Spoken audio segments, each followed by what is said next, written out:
Prologue, a wall of quiet expectations. Long before the first leaf of spring unfurled, Amelia Fagorason's future had been mapped in the ledgers that lined her father's study. Dr. André Fagorason, surgeon, amateur historian, patriarch, believed in blueprints, for houses, for bodies, for lives. His wife, Elena Maria, curated the town's museum and prized provenance above all. They treasured Amelia, yet measured her prospects the way archivists weigh rare parchment, delicately, but always against a scale of lineage and security. Yet in the bayside village of Citadia Alba, fate travels on salt air and gull cries, uninterested in ledgers. One April evening, dozing lanterns lit a street fair by the seawall. Between stalls decked with lavender honey and hammered copper, a young violinist named Mateo Radu lifted his bow. Each note carried rumor of distant adventures and forgotten lullabies. Amelia, strolling with her cousin, stopped. First to listen, then to breathe, then simply to exist while the melody rearranged the angles of her world. Part 1, Two Worlds, One Gaze. Amelia, 24, possessed all her parents' aspirations: a scholarship waiting in Heidelberg, internships at embassies, suitors from respectable families who arrived polished like marble. Mateo, 26, owned calloused fingers, an aging toolbox inherited from his grandfather, and a rented attic above a carpentry workshop whose roof leaked when the tide winds rose. He spent mornings mending fishermen's boats, afternoons crafting ornate music stands, and evenings busking to pay for his sister's college textbooks. The first words they exchanged were scarcely more than polite gratitude for music played and coins offered. But something passed between those words, an astonishment that the other existed. That night, Amelia wrote in her journal, "There is a chord I have never heard before, and it lives in a carpenter's song." Part 2, Seeds of Love. Their meetings began with coincidences. She lingered at the Saturday market, he tuned his violin on the same bench each dawn. Soon coincidences became intention. Amelia smuggled pastries from her mother's kitchen to the harbor. Mateo wrapped them in sailcloth so their sugar wouldn't dissolve in mist. He taught her to tell oak from walnut by smell. She recited lines of poetry in half-whispers while he fitted dovetail joints. They shared stories of childhood, the first splinter he ever pulled, the history exhibits she used to rearrange for fun. Late one afternoon they discovered an abandoned almond orchard beyond the ruined citadel walls. Wind rattled empty branches like faint applause. From atop a crumbling parapet they watched sunlight slide across the Black Sea. Amelia confessed her fear of narrow futures. Mateo admitted his terror that artistry might not feed a family. They laughed at their symmetry, and in that laugh, love sprouted. Part 3, The Iron Gate. Summer arrived with almond blossoms and parental thunder. A family friend reported seeing Amelia deliver a picnic to a man smelling of sawdust. Dr. Fagorason summoned his daughter to the library. "Amelia," he said, voice leveled away, "scalpels are level, your mother and I owe you honesty. Craftsmen lead uncertain lives. Respectable, yes, but precarious. Marry stability, not romance.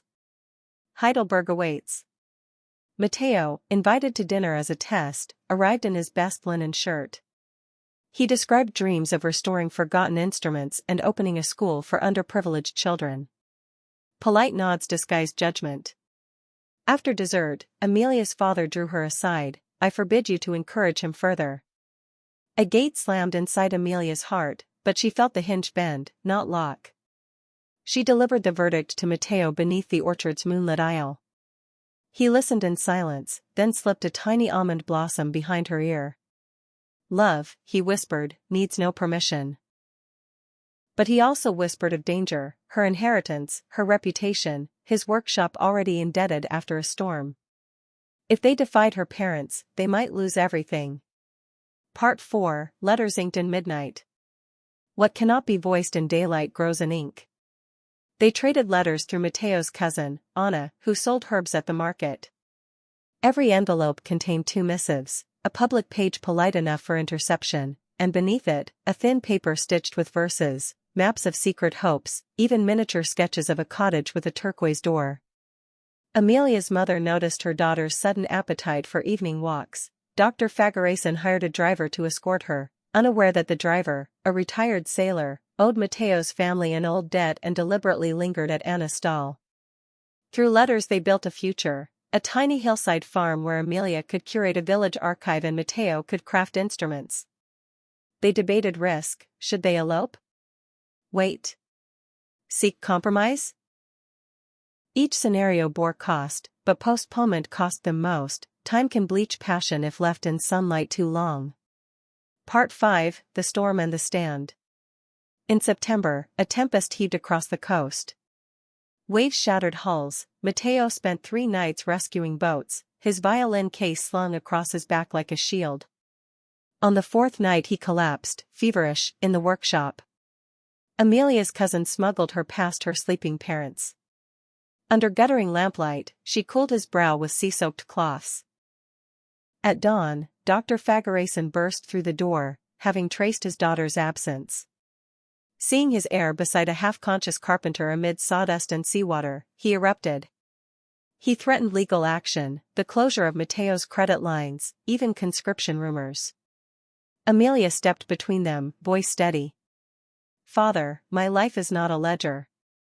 It is a story, and I choose its chapters." Her courage startled everyone, herself most of all. Mateo, regaining strength, vowed silently, if they must wager everything, the prize would be a shared sunrise. Part 6: The Plan of 27 Steps. Amelia and Mateo devised a meticulous scheme, 27 steps charted in her diary's margins, each coded in languages her parents did not speak, fragments of Occitan poetry, woodworking symbols, astronomical coordinates. They would gather legal documents, secure a discreet priest in the hill chapel of Svantilili, rent a stone cottage hidden by beech trees, and store savings in gold coins to evade frozen bank accounts. Risk stalked each line: a cousin might speak, creditors might seize Mateo's tools, the priest might refuse. But love, they decided, was not the absence of risk, it was the defiant choice that some risks are holy. Part 7: The Elopement. On a frosted December dawn, Amelia feigned acceptance of a winter charity ball.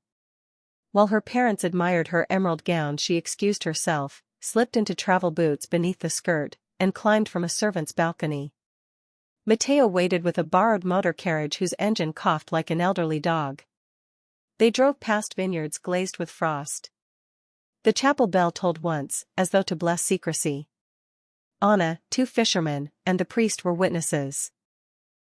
When the priest asked if Amelia came of her own free will, she answered loudly enough for the rafters to carry the echo downslope: "Yes.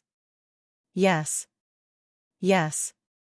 They exchanged rings Mateo had carved from the same walnut plank, grain lines running from his finger to hers, a promise that whatever time etched into one would appear in the other. Part 8: Winter of Exile. News detonated in Citadia Alba like cannon fire. Dr. Fagerayson disowned Amelia in a terse newspaper notice. Shops once friendly to Mateo found sudden reason to delay payments. The young couple retreated to their beach-shrouded cottage. Roof tiles rattled in wind, logs burned too quickly. Amelia sold her antique violin to pay for medicine when Mateo developed pneumonia from long nights chopping wood. Yet hardship welded them. Every dawn they read aloud one of their stolen letters, reminding themselves they had chosen this crucible. Spring brought wildflowers, and creditors.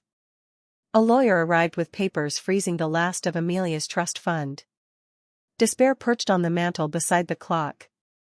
But that same week, Mateo's repair of a cracked cello for a traveling maestro earned him an apprenticeship in Bucharest's Philharmonic workshop.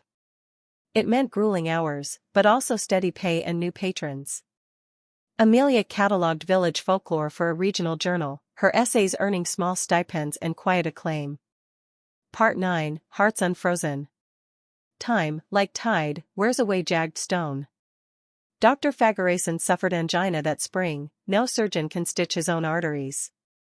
Rumors of his illness reached the capital, where Amelia and Mateo now rented a modest flat scented with glue and ink. Despite bitter memories, Amelia traveled home. She found her father diminished, his stern voice softened by mortality. She spoke calmly of love, struggle, and almond blossoms. Days later, Mateo arrived, carrying the very cello he had restored. He played in the sickroom, box saraband, unadorned yet vast. Tears lined Elena Maria's cheeks. Andre gripped Amelia's hand. A crack opened in the wall of years. Recovery was slow but steady.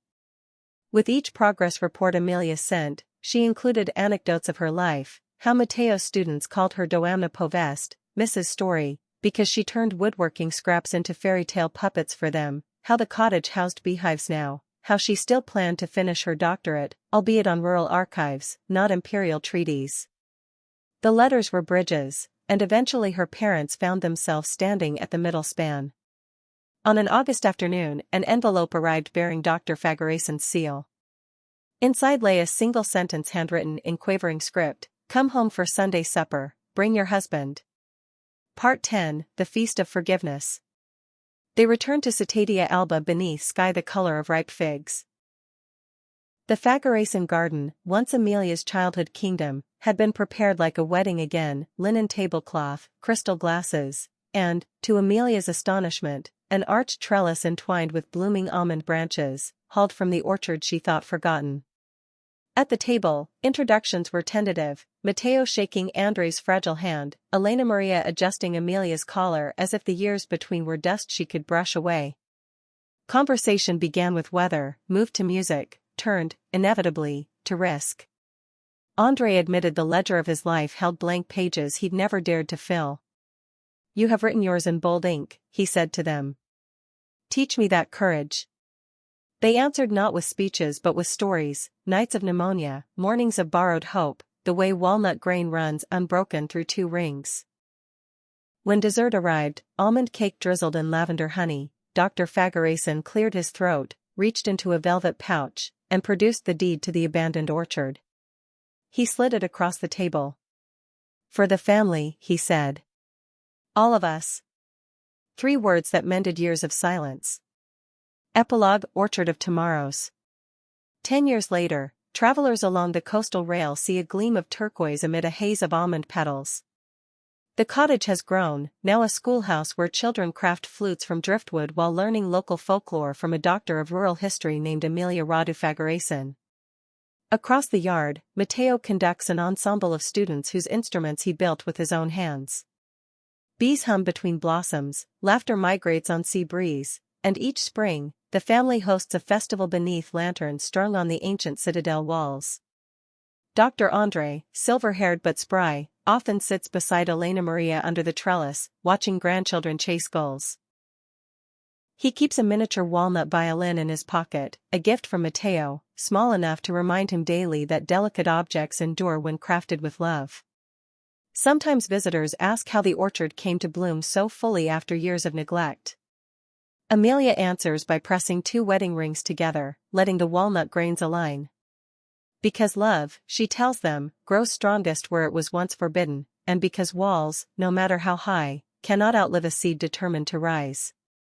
And in the evening, when moonlight frost dusts the petals, you may still hear a violin near the beech trees and a woman's voice reciting poetry, 2 melodies threading through night air, proof that risk, when wedded to devotion, can build a forever home.